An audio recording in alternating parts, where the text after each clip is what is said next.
Okay, so if you've ever said, I'm eating 1,200 calories and I'm still not losing the weight that I want to lose, or I'm hardly eating anything and I'm still not losing the weight I want to lose, then this video is for you. Listen up. I'm going to take you through some of the most common reasons this is happening, and hopefully this will help you to be able to troubleshoot this for yourself, okay? So number one is that you actually aren't eating the 1,200 calories or whatever. By the way, I say 1,200 because a lot of people use that as a number when they're trying to lose weight. 1,200 calories is very low, way too low for most people. So I'm not saying that I condone 1,200 calories for you, but I'm just using that as an example because that's what I hear all the time. So it's most common that people are actually eating more than they think they are, and there's a few different reasons within that as to why that might be happening. So for example, portion sizes. You think that you're having a tablespoon of peanut butter, but it's a heaping tablespoon of peanut butter. You're not realizing that you're adding maybe 100 extra calories to your peanut butter. It's so good. I don't want you to skimp on peanut butter, but it is nice to be aware of what you're eating so that you can make adjustments where you want to. This whole idea is that you're eating healthfully, you're eating in a way that promotes your goals, you're feeling great, but you also have tons of control over how you want to do this, because we should have fun foods. We should have room for that stuff. We should also still feel great and reach the goals that we want to reach. Besides peanut butter, another big extra culprit of calories where people don't realize that they're coming in is cooking oils. So if you're roasting up a bunch of vegetables or you've got a stir fry or something like that, are you using some kind of sauce or oil that is adding extra fat, adding extra calories? Probably tastes amazing.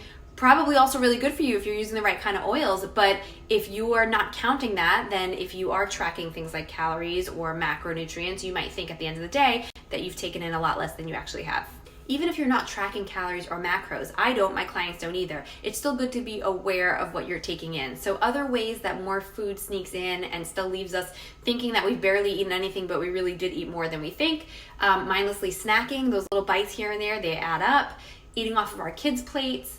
And a big one is weekends. So we might, undereat all week long. This is very common and not a good idea. Undereat all week long and then have, one huge restaurant meal that's got the appetizer, the dessert, the drinks, or whatever. That one meal can totally take away what you did the rest of the week in terms of a deficit. So you think that you're barely eating because most days you're very hungry and you're not eating enough, but in one meal you can actually wipe out that deficit, so you're not seeing the results that you want, and then you're miserable all week long. That's not the way to do it. Now, what if it's true that you are really not taking in very much fuel and you are still not able to lose some excess body fat or even maintain where you'd like to be, where you feel it's a healthy place to be? Well, I would start to think about what you are using up then, because our body is really great at maintaining homeostasis, getting us to a point where it feels very safe and comfortable. If you are not losing excess body fat and you're hardly eating anything, that means you're hardly burning anything. Why are you hardly burning anything? That's where I would ask next. Are you doing everything you can to optimize gaining muscle? Because that's where a big part of our metabolism comes from, the percentage of muscle that you have on your body. You don't have to look like a huge bodybuilder, but you've got to be strong and working on putting on more muscle, especially as we get older, because if you don't do that, then we actually lose muscle as we get older. And then outside of strength training, how else are you moving your body?